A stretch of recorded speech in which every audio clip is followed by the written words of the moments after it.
Welcome. I was gonna just immediately open the podcast with swear words. YouTube doesn't like that. YouTube does not like Hello. that. Hello. Hi. Hi. My name is Fred Stewart, and welcome to Haunts, Graves, and Omens. With me, as always... Hi, it's me. It's Taylor. Hi, Tay. Hi. I notice I need to adjust this camera. You're over a little bit, yeah. There we go. Look at that, champ. Look at that. Hey. Hi. New set, who dis? Yeah. There's a lot that's happened in the past couple weeks. Oh, yeah. Let me just adjust that a little bit. Look at that. Isn't that cool? Yeah. So Mr. Cowick is not here with us today, but in future recordings he will be. He is currently in the process of moving. It's a lot of stuff going on. A lot of moving parts. Yeah. And while we have taken the time to, go down, it's been a couple weeks without HGO. It has. Everything has happened. We missed it. We missed everything. There's a lot that's happened. So much has happened. O.J. Simpson's dead.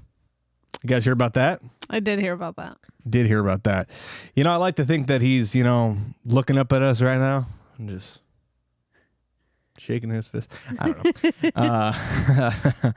know. As crazy it is that he's now dead, at least he'll finally know who killed his wife. Now,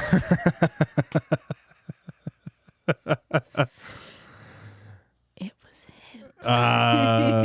The glove didn't fit, except he wore those gloves on the camera years prior. Those gloves absolutely fit. Well, yeah, don't get me started. We're recording this on April 19th. We record every Friday for those who aren't aware. We record every single Friday, and today is actually the anniversary of the Oklahoma City bombing. Oh. It occurred today, April 19, 1995. Did not know that. Timmy McVeigh used an ammonium nitrate and fertilizer bomb inside of a Penske truck, or I think it was a Penske rental truck, and detonated outside the Oklahoma Financial Building, causing untold amount of wreckage and death.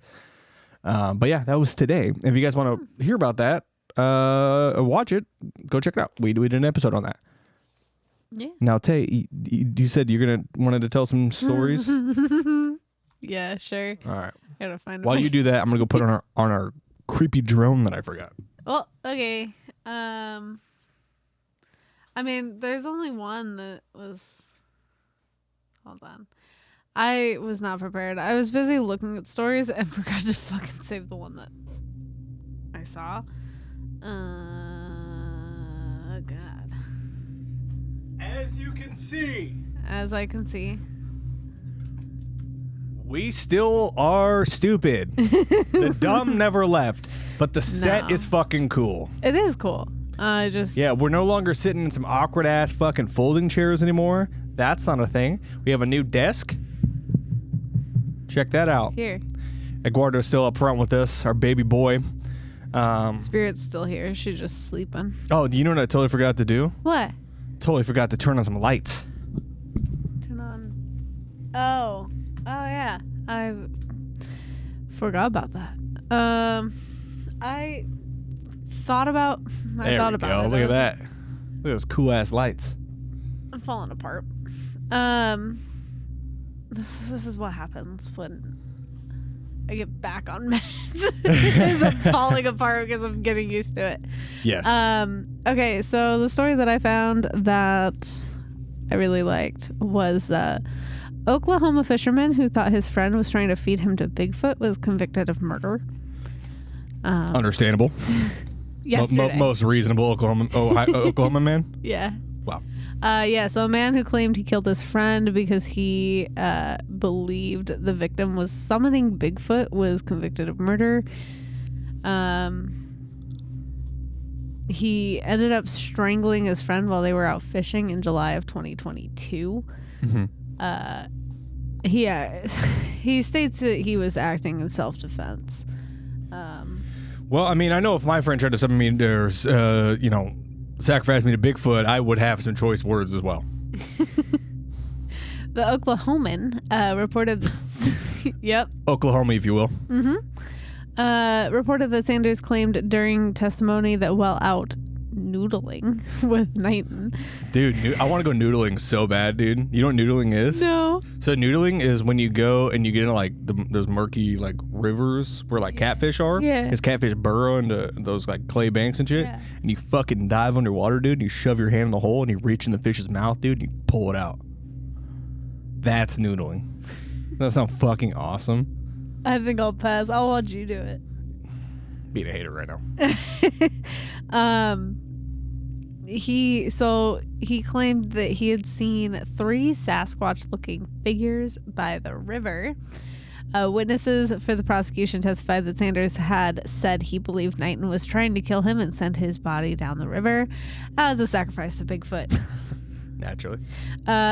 The paper reported that a forensic psychiatrist testified that Sanders was suffering from a methamphetamine-induced psychosis and believed he was defending himself.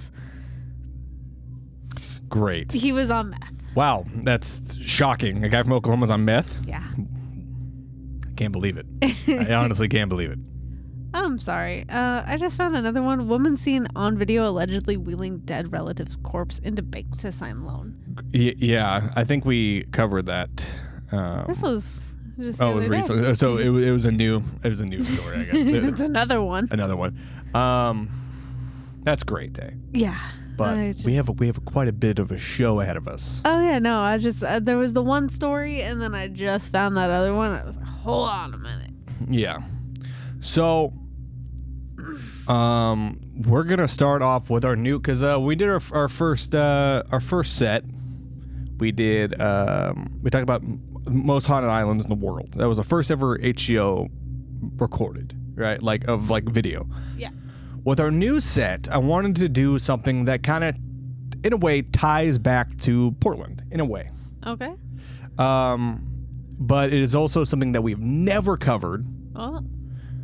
And when we do research for shows and stuff, we tend to scour the internet and find books or media or whatever we can find to listen and watch and understand, to write our episodes. And with this... this is 100% from the FBI.gov. And I was reading it and I was like, this is a fucking insane story. And it relates to Portland? Yes. Is it alien related? It is not alien related. You asked me that earlier. And I didn't remember what you said. It is not. So, are you ready to get into it? I'm ready. All right. So, let's take it back, okay? It's November 1st, 1955. I'll flip the cameras for you. Don't you worry about it, champ. I'm having a moment. Yes, I know. I see you spacing out. I got ready. Do I need to run cameras and do the episode? I got it. Okay. I'll get there. All right. I'm a little rusty. I'm out of practice. So what you do is there you go. I don't need to rest my hand there immediately. You're insane. I miss Marty. I can't deal. I can deal with two. I can wrangle you two idiots together, and it's easier. When you guys are separated and loose, it's impossible. Sorry. I'll get it. I'm good. I'm fine. Jesus Christ. I'm good.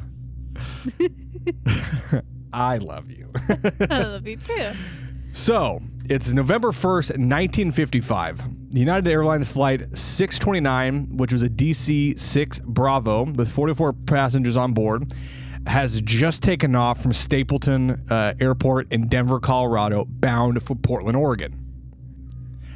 11 minutes later, the 39 passengers, including an infant, as well as 5 crew members, are dead. Killed instantly when the luxurious airliner crashed into a sugar beet farm near Longmont, Colorado. Among the deceased was a wife of an aide to President Eisenhower. Oh. Yes.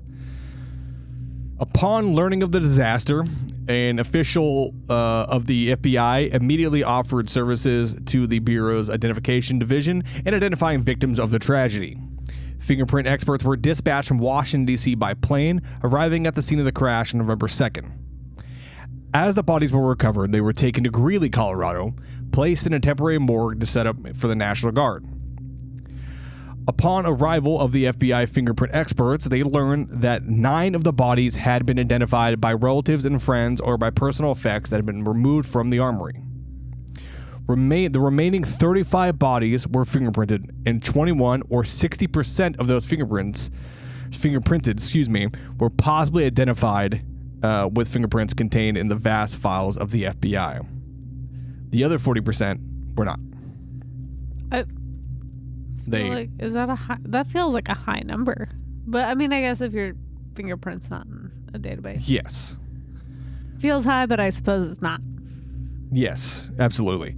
So all of the 21 thus identified had been fingerprinted for various reasons during their lifetime, and their fingerprints were on file with more than 109 million other sets in the civil sections of the FBI fingerprint files. A husband and wife from Canada were identified with fingerprints then taken when they applied for U.S. nationalization in September 1954. The crew members were identified with fingerprints forwarded to the FBI by United Airlines officials. 5 passengers were identified with fingerprints taken during their service in the Air Force, Army, and Navy. 6 were identified by reason of employment in the defense plants during World War II, and 2 had been U.S. government employees, and one victim had been fingerprinted in 1941 and requested that his fingerprints be placed in the FBI files for personal identification. Among the 14 victims printed and not identified by fingerprints, 2 were men and 12 were women. All were subsequently identified by relatives or personal effects. Is getting your fingerprints? Yeah, my fingerprints, yes. Getting your fingerprints on file, you can just request that? I guess it must have been, this is a guy, I think it was the 50s, so, it could have just been like one of those things, like, who knows? I don't know if you can still do that now. I don't know. I think it all goes into, oh my God, it's called APHIS? Oh, something like that. Yeah, I want to say it's APHIS. It's like American Fingerprint Identification System. Yes. Like that. Yes. Yeah. I was just shocked to hear that he was like, put my fingerprints on file. Yeah. Well, I don't know. Who knows why? That was just weird because it was the one guy who's like, I just want them on there for identification reasons. Like, yeah. Are you expecting? Just in case I do something crazy. Are you expecting something to happen? No. I don't believe you. I wasn't expecting anything to happen. Oh. While the bodies of the crash victims were thus identified on November 2nd and 3rd, agents of the Denver field office of the FBI were maintaining close liaison with personnel of the United Airlines and the Civil Aeronautics Board, who were investigating the tragedy. Now, you're probably wondering, why am I just talking about a plane crash? I'm sure there is a weird reason behind it. She says, why are you just talking about a plane crash? Why are you just talking about a plane crash? It's so stupid. This show's so stupid sometimes. I'm doing my best. No, me and you are just the dumbest people alive. I'm pretty stupid. Well, spoilers, bitch. We'll get to it. But, you know what I'm saying? This story is about to take a fucking turn that, honestly, I wasn't expecting when I was reading this. Because I went through a couple different FBI stories from their actual website. Yeah. And I was like, that one's kind of interesting. This one's kind of interesting. Oh, one's kind of cool. And then I was like, oh, a plane crash. And so reading a little bit more and more and more. And then I was like, what the fuck? What? And then you just go, what? And you keep reading and you're like, what?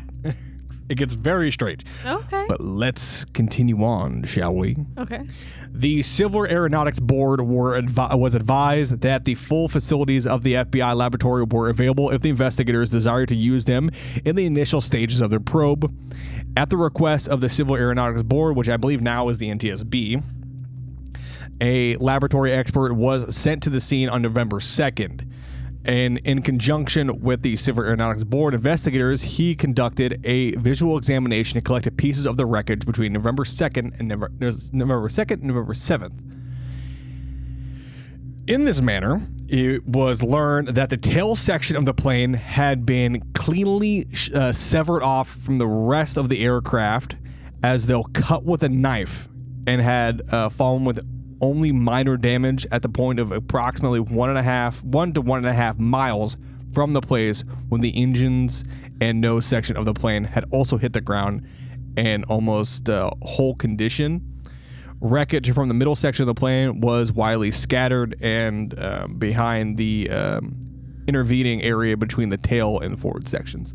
So abnormal, because if an aircraft is crash landing, like say it's coming in as one piece, they have engine failure or whatever, they kind of crash and land, you're going to kind of see a lot of the wreckage kind of be a little more buttoned up. Yeah. You know, like, yeah, it'll be separated, but I mean, a mile is fucking crazy. It's wild. I mean, you got to think, 11 seconds off after takeoff, they're probably 16,000 feet, roughly in that range, right? Yeah. But it's weird that the whole section of the tail will just shear off like that. That doesn't happen. That's not a thing that happens. That's pretty If anything, like, you would think that, like, a flap would fall off. Yeah. You know, or an engine would fall off. You know, something like that would cause the whole aircraft to, but the whole tail section? Sabotage? Well, guess you'll see. I don't know. I'm just Guess you'll see. I'm just guessing. During the period between November 2nd and November 7th, a minute and detailed examination of all parts of the wreckage was also made by engineers of the United Airlines, United Airlines, the Douglas Aircraft Corporation, and other private manufacturing concerns, but no possible cause of an explosion due to malfunction or any part of the plane was ever located by examiners. Basically, from what eyewitnesses and people heard and saw, aircraft takes off, 11 minutes later, explosion happens in the sky. Yeah. It exploded in the sky? Yes. Just went pop. Just went. Best way to put it. No signs of distress, no signs of any issues happening, and then it instantly, in a flash, detonates, goes off. Blows up, tail section, everything begins to rapidly fall apart. Aircraft comes down, smacks, kills everybody. That fast. Huh. Yes. So, on November 7, 1955, the chief investigators of the Civil Aeronautics Board officially stated that there were indications of sabotage. I fucking called it. You did call it. I called it. I don't know anything about this story. This story rings 0 bells. But in my head, I'm like, sabotage. Yes. At the same time, he asked the FBI to institute an appropriate criminal investigation of the crime which had taken the lives of 44 individuals on board. An active investigation was undertaken by the FBI on November 8th, and the necessary agents being assigned to the case on a full-time basis. Specific assignments were made for these agents to correlate information from eyewitnesses to the crash and employees handling the plane prior to the crash to trace all cargo, mail, and baggage on the aircraft, to indicate and conduct background investigations on all the passengers and crew on the plane, and to supervise and conduct searches of the wreckage to recover baggage or personal effects for possible evidence and investigative leads. So, sabotage. Yes. Sabotage. But do they like have any suspicions of what caused it to just like? Not yet. Early stage of the investigation. Okay. They just know that there was indications of sabotage because, you know, the whole fucking tail section just ripped off. Yeah. Doesn't normally happen. That to me almost seems more like not necessarily someone on the plane, but someone at the airport. Like I said, we'll see. Is my guess that it's that, or like a spurned. Who are the guys that work on airplanes mechanically? Airplane mechanics? Yes. I didn't know those if meds are really fucking you up. Huh? I didn't know if they had a specific name. Okay, I was just checking. Jesus. In about 2 or 3 weeks, I'll be fine. I'll be back to normal. But we're about to have Loopy Taylor for the next 2.5 weeks. 2 to 3 weeks. Yes, they're called like aviation or aircraft mechanics. Okay, I didn't know if they had like a special name. 'Cause sometimes they get special names. I wonder if Called maintenance. That's what we just call them. Oh, okay. I wonder if there's a spurned aircraft mechanic that did it. That's my guess. Well, keep your guesses, because we'll see. I can hear if you guys hear our cat. I do apologize. He's in the other room and he's yelling. He's in jail. Yes. So, between November 2nd and November 5th, 1955, 4 teams of interviewers, each consisting of Civil Aeronautics Board and United Airlines officials or employees, had interviewed approximately 200 individual occupants over a 140 square mile area surrounding the scene of the crash.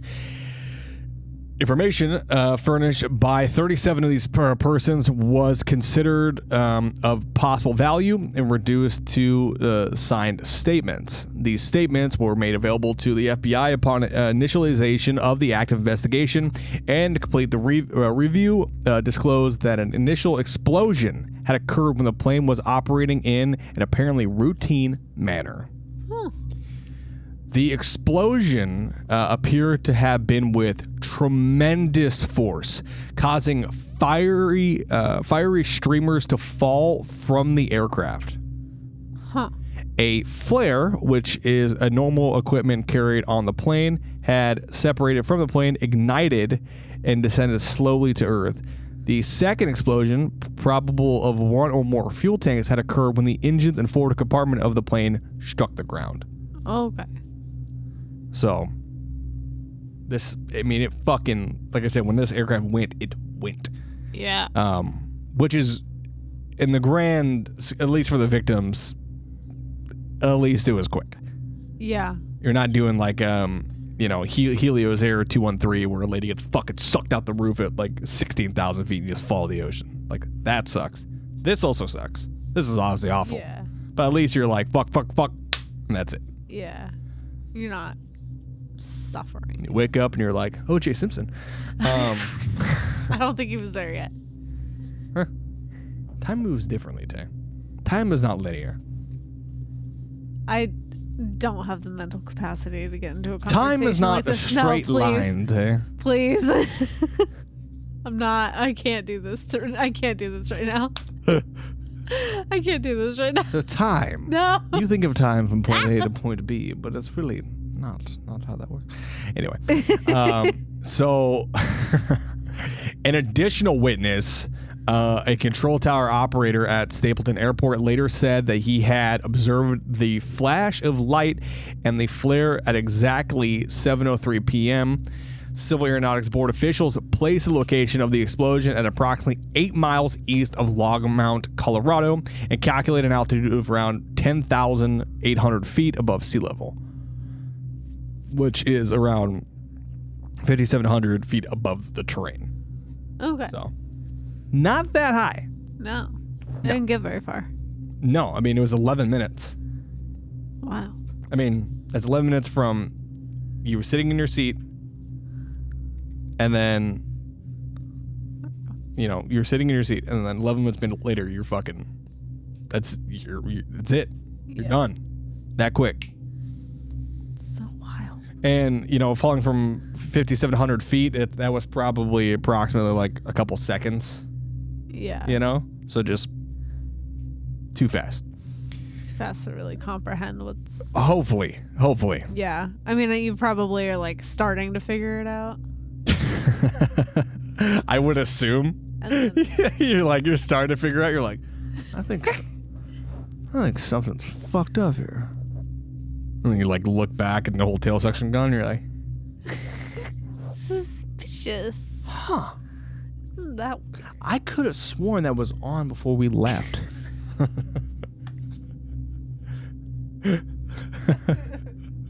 We're not laughing at a horrible tragedy. I'm laughing at how stupid I am. Yeah, I'm laughing at Taylor. Just like, am I missing something? Are my keys? The answer is no. Meanwhile, he's been dead for like 20 minutes, and he's like standing there as a ghost, and he's like, "Oh, no, I booked that rental car." Oh, fucking. Meanwhile, all the other ghosts are like, stupid. He's like, oh, fuck, man. What happened? It's me, honestly. It's like, all right, dude. Like, fucking God of Death is like, I don't have nearly enough patience to. Come on. Just hooks him. And he's like, come on. And he's like, could have sworn. As it's being It's pulled like, I swear to away. God, if you're like this the entire time across the river of Styx, I'm going to be fucking pissed. Yeah. Hopefully you got 2 coins, because otherwise you're stuck. Oh, did I bring those coins? And he's like, I'll fucking cover it if you stop. Jesus Christ. Yeah. Fuck it, put it on my tab. In order to properly organize and record the recovery of the wreckage and possible evidence, a surveyor had been hired to plot and mark a baseline through the scene of the crash and approximate direction of the line of flight.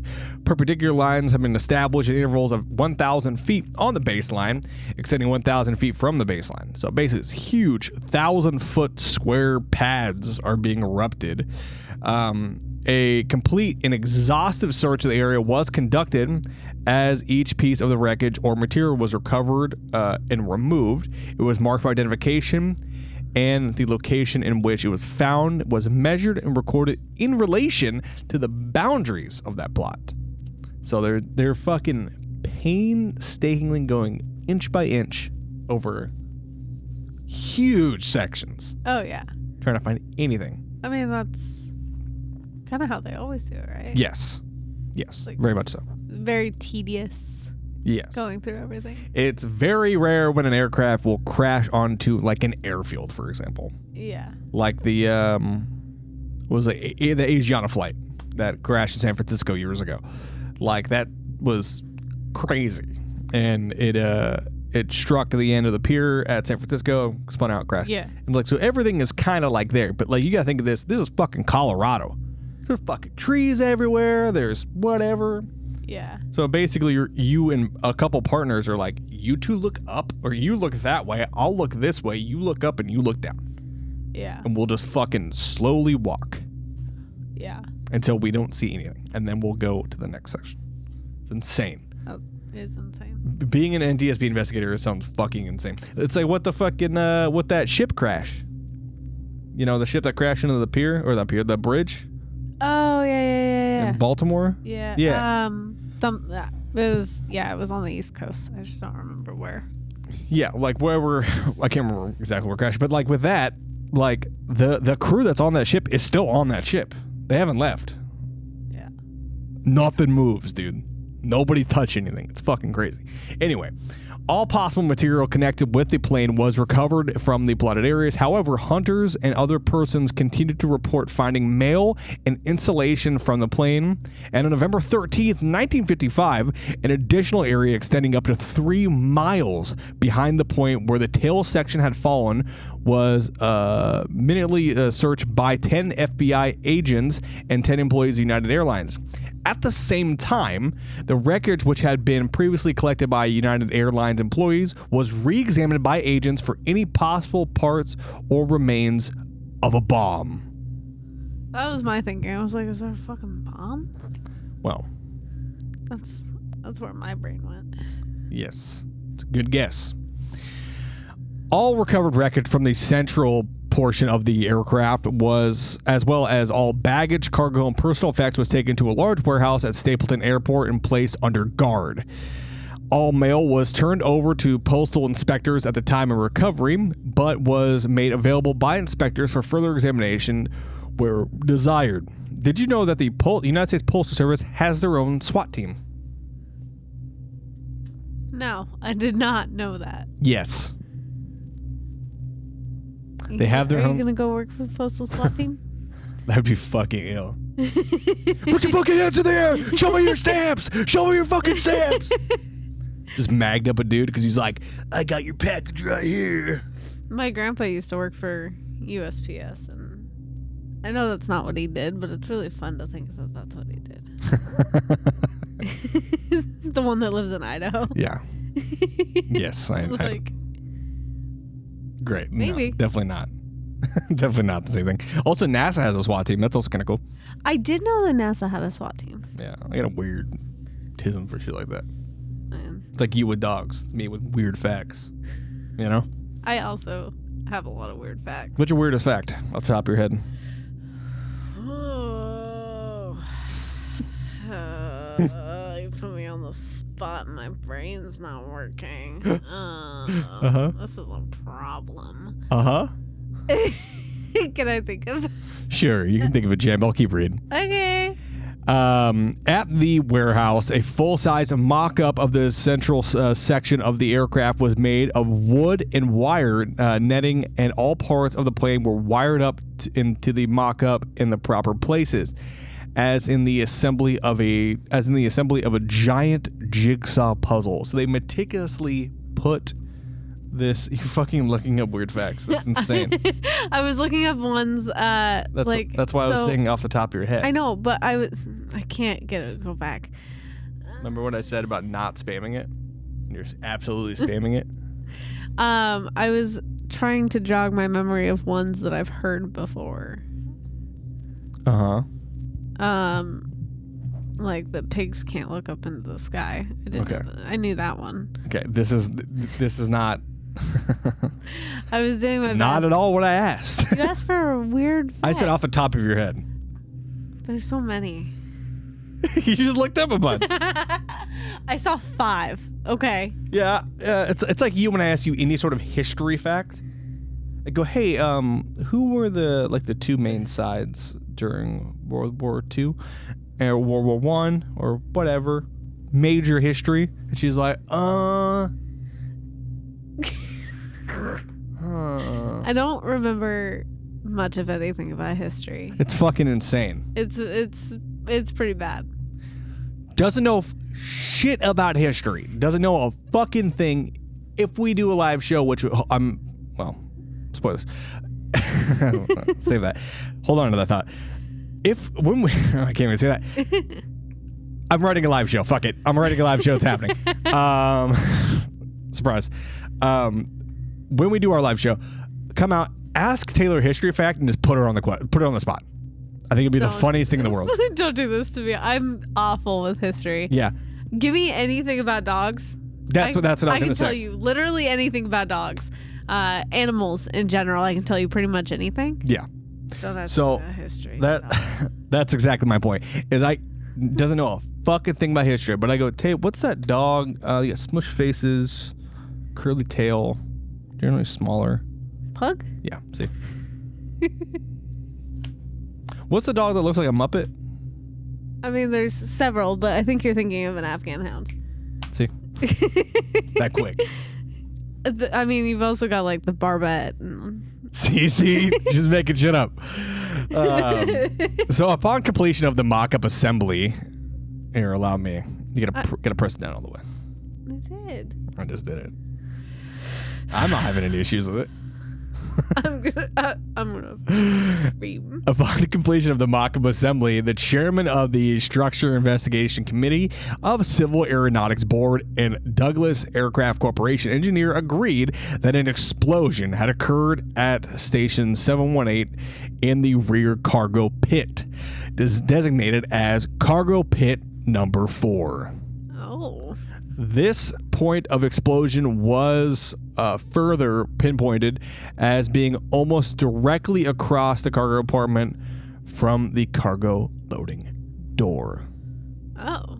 Yes. So, excuse me while I sit up a little bit and get a little too comfortable. These conclusions were based on the fact that the stringers at this point had failed in outward bending, and pieces of heavy fuselage skin recovered and fitted in the area had been shattered into small pieces. Pieces of material from this area of the plane embedded in shoes contained in luggage and in air freight known to have been carried in the cargo pit number 4 further indicated an explosion of tremendous force.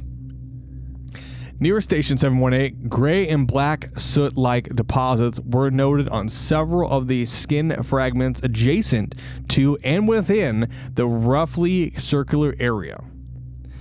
The central portion of the floor beam of the cargo pit contained similar deposits on the left side. Not the left side.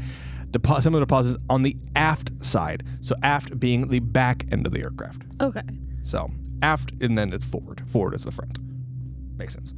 However, none was noted on the forward side, indicating that a great explosion occurred in the back cargo pit in pit 4 of the aft of the aircraft. Okay. And apparently it was powerful enough to send shrapnel from the aircraft, from the shells of the aircraft, right? Yeah. The metal. Yeah. Which such tremendous force. There it goes. Such tremendous force that it ripped through a suitcase and into a pair of shoes. That's fucking wild. That's fast. Yeah. That's a lot of kinetic energy. Yeah. Faster than you can blink. That fast. Just a snap. Wild. And that whole aircraft is done. Yeah. That fast. Wild. Yeah. It's like, you ever lit off a firecracker? Not that I can recall. Okay. You never lit off a firecracker? I don't think so. Listen, there's a lot of illegal fireworks in Oregon, and most of my family didn't break the law. I'm fairly certain firecrackers are on that list. Anyway. It's very fast. It's basically tiny little sticks of dynamite. Tiny little things. So just imagine fraction of an eye. It detonates. But now imagine that, but it's fucking huge. Giant scale, yeah. Huge. Copies of waybills for all freight shipments on the aircraft were obtained from United Airlines. By checking these waybills against pieces of shipments recovered, the contents or portion of the contents, all of which shipments were identified, nothing of an explosive or particularly flammable. Jesus Christ. I'm fucking stupid, all right? Particularly inflammable nature was determined to have been included in the air freight shipments of the aircraft. So basically, there was nothing in there that should have blown up. Yeah, there's nothing that... Yes. Oh. I'm using my knowledge as a baggage handler to explain things to you. Maybe it was a baggage handler that put the bomb in there. We'll see. We'll get there. Yes. I'm making guesses. I'm spoiling things for myself. So, did it go? I'm trying. The answer is no, it Wow. didn't. You gotta get a new one of those. That thing never works the way it's supposed to. No. I mean, if we have an extension cord, we did just get a new keyboard with. Yes. Anyway, deal with it later. We're here with you now. So. Nothing of a... Sorry, already said all that. It was learned that upon arrival at Denver, all cargo and freight carried in Pit 4 had been removed to the forward cargo pit. At the time of the crash, cargo pit number 4 had contained only baggage and cargo loaded other flights, as well as all cargo and baggage which had been originated at Denver. So basically, just bags and just stuff from there. Huh. It was not left over, nothing like that. Right? So it came from there. During the terrain and wreckage search, 5 small fragments of sheet metal were found which could not be in any way identified with parts of the aircraft or known contents of cargo. The fragments appeared to be badly burned and scarred, and to be coated with a gray soot-like deposit, which might normally be associated with residue from an explosion. Oh. One side of one of the fragments was red in color and bore the blue letters H.O. Although it was not known at this time that these fragments were significant, an extensive effort was made to identify them and believed that they might have come from a destructive device of some kind of nature. Oh. The fragment bearing the letters H.O. was eventually identified as a portion of a metal side 6-volt battery of the type later determined had been used in a detonating device of the bomb, which had brought the death to the 44 persons on board the aircraft. Oh. Yeah. Fucking crazy. So find these little things. Yeah. Pretty weird. An examination of fragments and pieces of the wreckage recovered from the crashing by the FBI laboratory revealed them to possess foreign deposits ranging in color from white to very dark gray. These deposits were found to consist mainly of sodium carbonate, although nitrate and sulfur compounds were present. FBI laboratory technician advised that available dynamite consists of nitroglycerin, with varying amounts of sodium nitrate, sulfur, and other materials. The only solid residue to be expected from the explosion of available dynamite is a mixture of sodium carbonate, sodium nitrate, and sulfur-bearing compounds. The initial summary of this information indicated the probable use of dynamite was first furnished to Denver field office by the FBI laboratory on November 13, 1955. It was fucking dynamite. Jeez. Dynamite. That's wild. Pretty wild, if I do say so myself. So, as the investigation progressed, efforts were pursued to develop complete background data search on each of the 44 individual victims, as well as many possible motives that anyone might have had for the commission of a homicide against them. Similar investigations were initiated on all persons who had originally held in reservations for the flight, but had canceled them shortly before the flight or failed to report for the flight at any of the stops made earlier. And mind you, this is the day and age before TSA. Yeah, this is very pre. Very pre TSA. Yeah. TSA was like 9/11 was like when they really started TSA, right? Yeah. Which is fucking crazy to think. You would think that there was like hijackings and shit through the fucking 80s. Like, we'll do some crime stories about those stuff. Those ones are fucking nuts.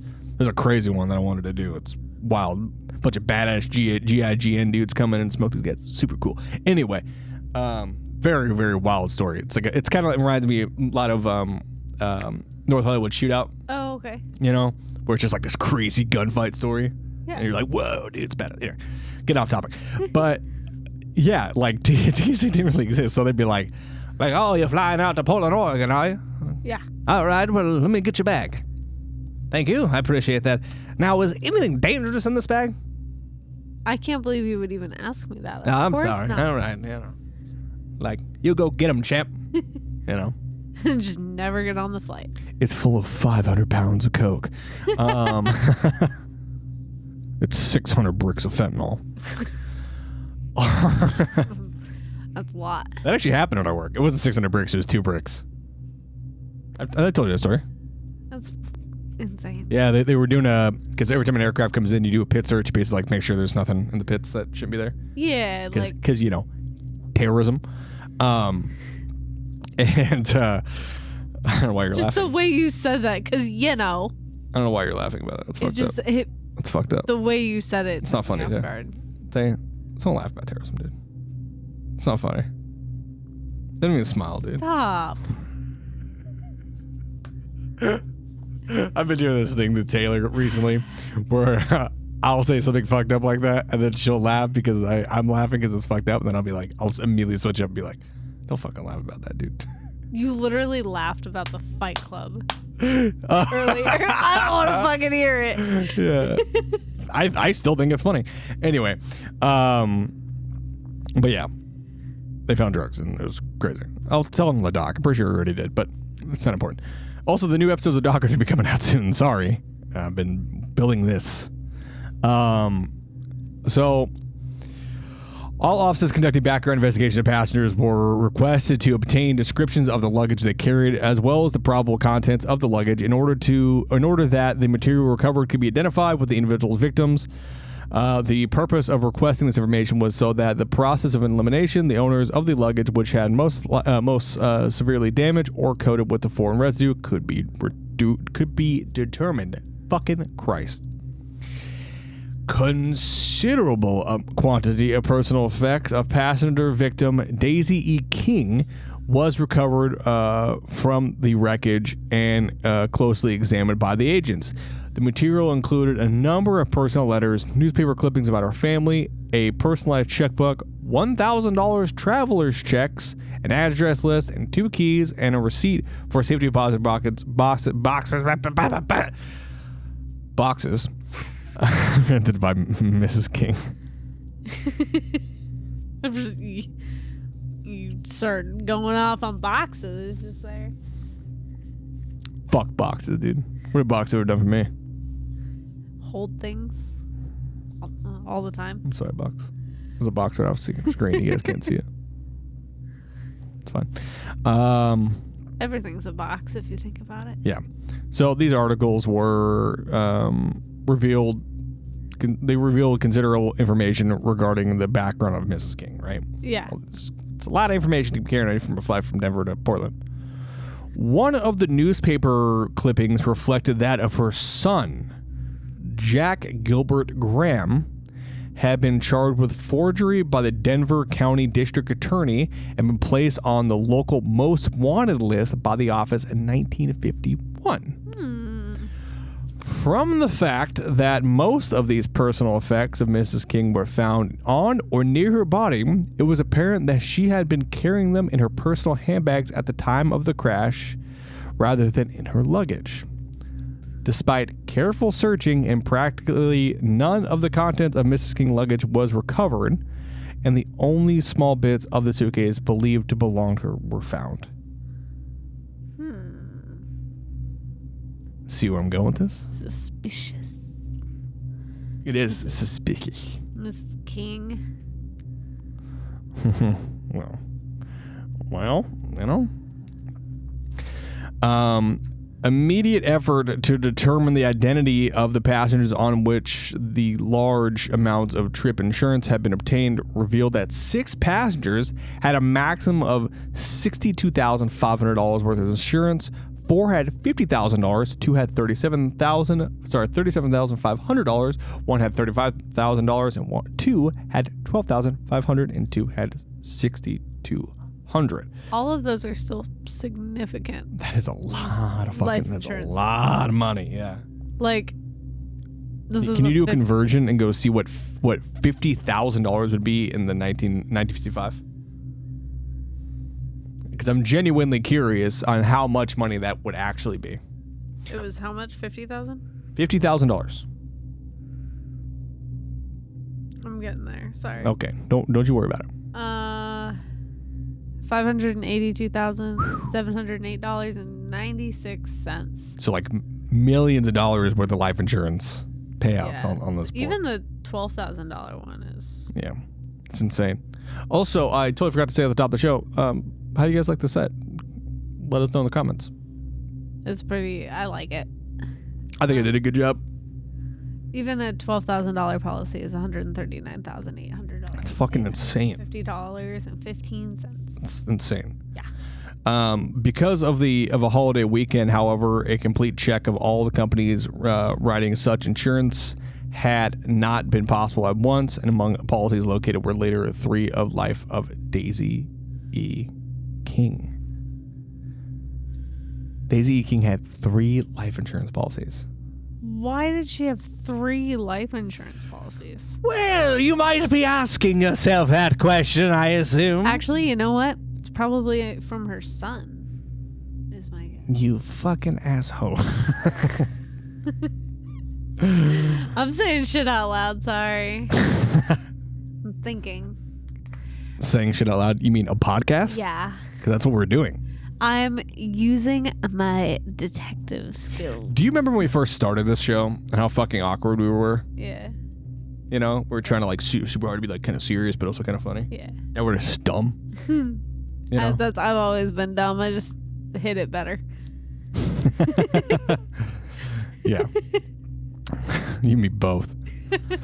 During a thorough search of the home of Jack Gilbert Graham on November 13th, 1955, a duplicate travel insurance policy on the life of his mother, Mrs. King, in the amount of $37,500 was found hidden in a small cedar chest in a bedroom of the Graham home.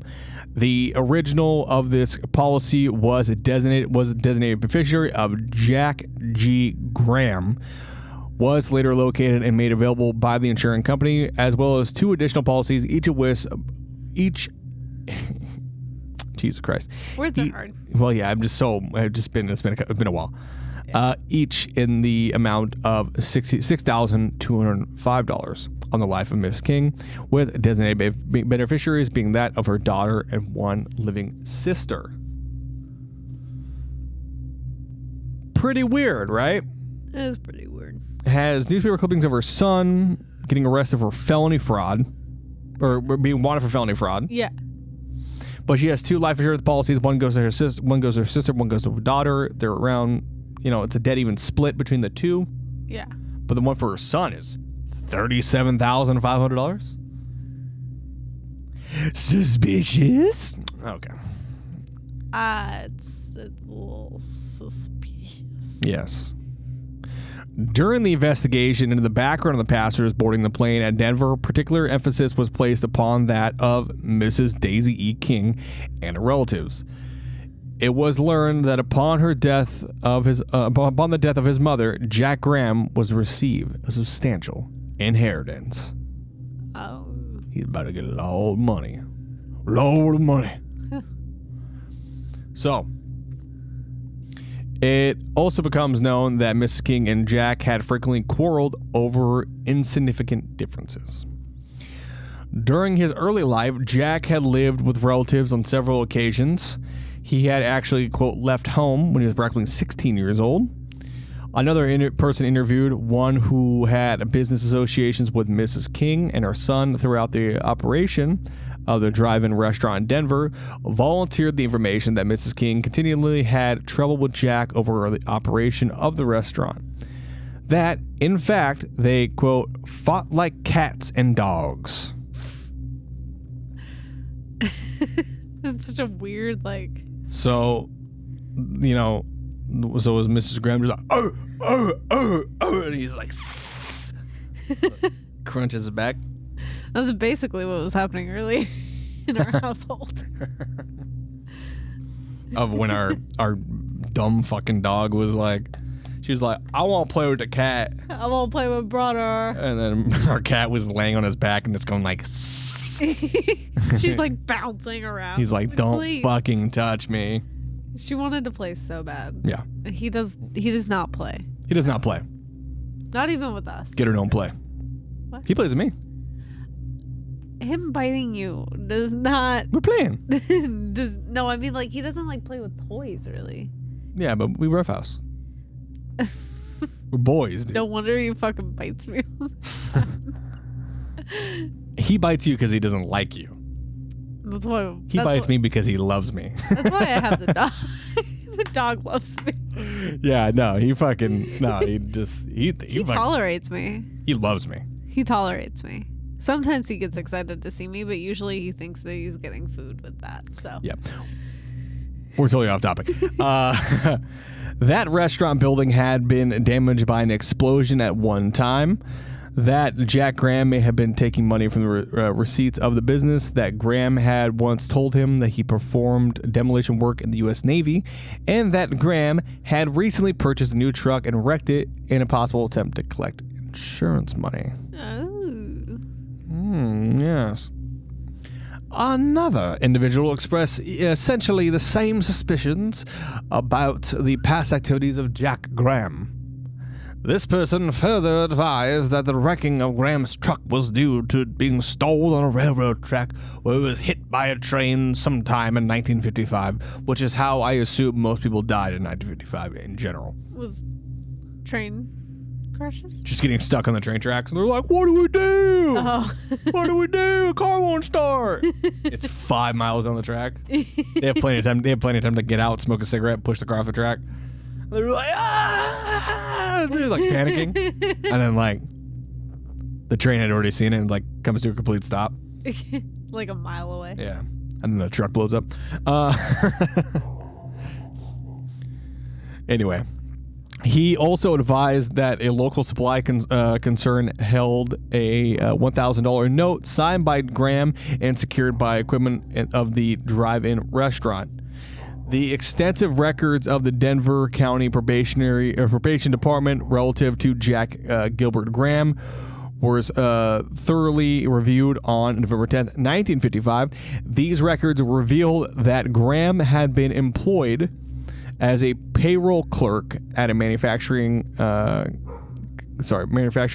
concern in Denver in March 1951, at which time he had stolen a number of blank checks and used company check protector in filling out some 42 of them for $100 each, after which he had forged the name of the company owner and cashed the checks at various businesses in Denver.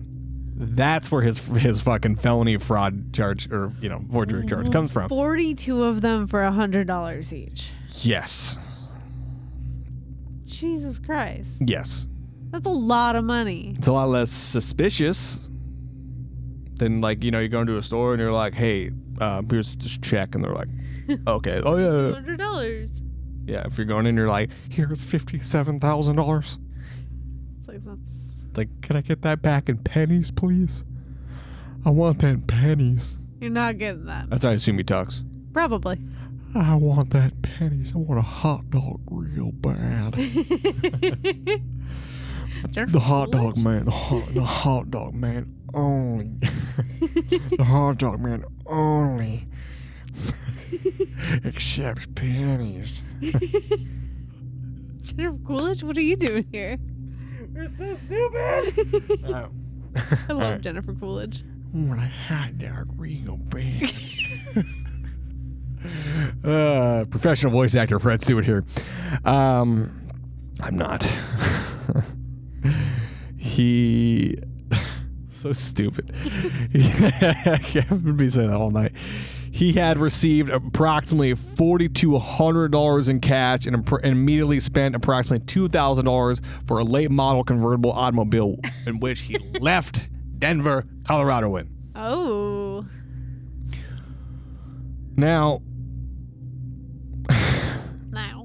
this is about to be an insane paragraph. I'm ready. The whereabouts of Graham were unknown until his arrest on September 11th, 1951 at Lubbock, Texas, on a charge of, quote, hauling whiskey in violation of Texas law. What? Hauling whiskey in violation of Texas law. If you ever drive around Lubbock, Texas on 9/11, don't you be hauling whiskey. I don't... What is it? Some fucking law where it's you can't haul whiskey on a fucking Sunday or something like that? I don't know. I don't know, dude. What the fuck does that mean? So he had served a sentence of 60 days in the county jail after the conviction, and had been released to the Denver County District Attorney's Office to face charges for forgery in connection with his check passing activities. According to the records, excuse me. The arrest of Graham had been effected only after he had run a roadblock manned by local law enforcement and had shots been fired into his car by the officers. Oh. At the time, it was found that he also had a gun in his car. Oh. But he chose, in the smart way, to not brandish it at anybody and get his head blown off because this is Texas. That makes sense. Also, one of my favorite podcast hosts. It's kind of from the Lubbock, Texas area. Oh, yeah? Love you, Marcus Parks. Give me a call. He doesn't know who I am. Graham had been convicted of the forgery charge in the state district court in Denver, Colorado on November 3rd, 1951, but the sentence was suspended and he had been placed on probation for a period of 5 years. The records reflected that the cash restitution in the amount of $2,500 had been made at the time of the trial, and that under the terms of probation granted, Graham was to make further restitution amount of $1,805.34 at the rate of $40 a month. That's a very specific amount. Down to the last penny. That's wild. Yes. Graham had regularly made these payments between January 2nd, 1952 and November 3rd, 1955, reducing the outstanding balance to $105.34. Again, with 34 cents. That blast the 34 cents. Anyway, these records revealed that Jack Graham had served in the United States Coast Guard from April 1948 to January 1949, and that he received an honorable discharge on the basis of minority. However, a notation was made on the records reflected that he had been AWOL for a period of 63 days during his service. Over 2 months, he just went AWOL. over the year that he was. Yeah. So. He was the last stationed at the Coast Guard installation at Gorton, Connecticut, holding the rank of motorman 3rd class at the time of his discharge. That's what they called me in high school. Gorton. Connecticut. It's going to have several questions. Call me motorman in high school, you know what I'm saying, dog? Up top. There you go. You know what I'm saying, dude? Boobs. Nah, I'm just kidding. I didn't talk to women. No, a lot of dudes. Yeah. Mm-hmm. A lot of dudes being dudes and guys being guys. Yeah. Oh. We have a visitor. You have a visitor. I see that. She's tired. She's so itchy, too. She was itching her face. Oh, my God. So Graham had completed the 9th grade in public schools, but he was later granted a high school diploma upon his passing of the entrance examinations at Denver University and was admitted as a student there. Excuse me while I sit back up and actually look like a professional podcast instead of just slouching like an asshole. The probation reports reflected that Graham did not realize the seriousness of the offense at the time of his arrest on the forgery charge, that his mother had been overprotective of her son, in quotes, and that Graham had led a rather wild life and spent most of the money which he had realized from his crime on drinking parties and women. So, you know, being a cool guy. Yeah? Yeah. You know? You just steal a bunch of money and then you're like, so lonely. I guess I'll start drinking. Then you start drinking and they're like, oh, you drinking all by yourself, handsome? What? The fuck is going on with? She's itchy and also wants pets, so. Yeah. Graham had regularly reported to the probationary department on a monthly basis. However, he had held a regular employment as a heavy-duty equipment mechanic on the majority of the time between January 1953 and December 1954. Later, he had moved to Denver, Colorado. We began the early part of 1955. He was employed by his mother as the manager of her drive-in restaurant. Oh.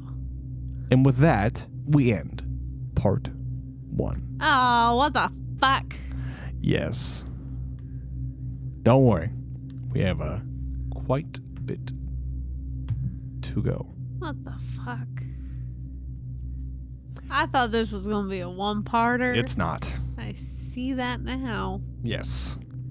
Just as the dog gets comfy in my lap. Well, you know. The podcast. We had plenty of space for her to lay up here to begin with.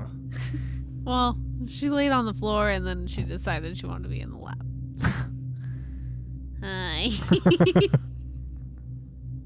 She's here. Licking. Okay. Do you think it's necessary to lick my arm, Spirit? I'm trying to do an outro here. She said sorry.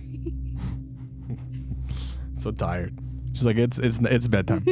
Anyways, thank you so much for the support you all have given us over the last couple years with Haunts, Graves, and Omens, and building this set. It's been wild. I actually went on the Go Deeper podcast. You guys can check that out. with Armando. I had actually had Armando come by. He's also been on the show. He's been on the doc, all that stuff. And he actually came by the night after we filmed with the Go Deeper crew. And we sat in this very room looking at this set. And I know he's listening, so I just gotta give him some thanks and some creds to help me realize that I don't need to overdo it, Yeah. And I think the set turned out beautiful. I think it looks fucking fantastic. I'm very happy in how everything turned out. I fucking painted this. Me and Taylor both painted it, but I outlined it. Yeah. And then Taylor filled in the gaps with me. And so this is hand fucking painted. Built everything in here, man, and it's a dream. And I'm just very thankful for all of you, for the new listeners and stuff, for you guys who are new to the podcast. I appreciate you guys checking out. For the long time listeners, I fucking love you guys and can't express my gratitude enough. With that, I talked about it briefly. I'm in the process of collecting some things to do a live show. We're going to do HGO live. I don't know when, but I assume this year. I assume. Fun. Yes. Very fun. So we'll do HGO live. Taylor's going to have to go in front of a crowd. Great. Spirit's like, don't worry, Mom, I got you. Yeah. So it'll be fun when we do it. But yeah, we have with our new set, we have so much crazy shit planned. The doc will be back. I have to edit all the old episodes. So we have 3 episodes I have to edit, which will be done and they'll be out eventually. I promise. The doc will be back on a regular schedule here soon. And then working on the process of creating a couple new shows. So under the blanket of the Comedy Chaos Network. Hi. It's very exciting. It's a lot. There's so much that's happening with this network, and it was really cool to because the last episode we did was Charles Manson. Yeah. And it was cool to kind of see it, because we definitely, the channel's growing and we're growing, and it's really cool to see how much love you guys are giving that, and we fucking appreciate it so damn much. But I was really stoked to be able to check in every other day and every couple days and just see the numbers on another episode just kind of go up. Yeah. People just keep listening and watching and going back and watching episodes they haven't seen or whatever, and you're gonna make me emotional. But enough of being a fucking sap and an asshole. HGO Live is happening next week. We'll finish out the story of Jack Graham, find out what actually happened on board that United Airlines flight, and it blew up, but we know that. But why? Right. Why? Spirit's still gonna have a faraway look in her eyes. We're not gonna judge her too harshly. No. She does a lot of work all day. Yeah. So. Yeah. She gets to be a little stupid now. Hopefully Marty will be here with us next week. But until then, my dear ghost. We didn't even do our links. Oh yes. Thanks, man. Yeah. You can follow us on Instagram at HGOPodcast. You can follow us on Facebook at Hans Crazy Omens. You can follow us on TikTok at HGOPodcast. I said I was going to do TikTok stuff. I got carried away. I forgot. It'd be like that. It do be like that. I actually just found a bunch of TikToks that I fucking cut up and then I never put online, so I'll probably put those up. But yeah, man, it's you can follow me on Instagram at IHuntTheHaunted, and you can follow me I'm on TikTok. I don't really post that much. Maybe just send Taylor just the worst shit I can find, and all my friends the worst stuff I can find. But I stream on Twitch, not as much as I have been the last few weeks because I've been building. But I'll be back at it. You can follow me on Twitch. Twitch.tv/IHuntTheHaunted. I'm everywhere. Tay.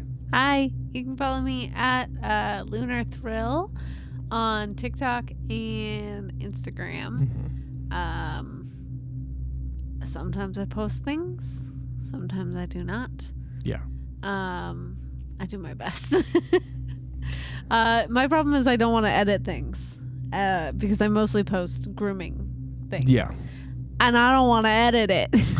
So It's a vibe. I just don't. You can also follow Spirit, who's doing her best here. You can follow her at Spirit the Turf on Instagram. She's very, very eepy tonight. Very tired. Very eepy. Ready for bed. Yes. But my infamous ghost and ghouls of the podcast, remember, let me just go ahead and get this where it needs to be, which I don't know where it is. It's on There it is. Yeah. Remember to stay spooky. Stay haunted. And we love you so goddamn much it hurts. Physically. I'm in a lot of pain right now. Okay, bye. Okay, bye.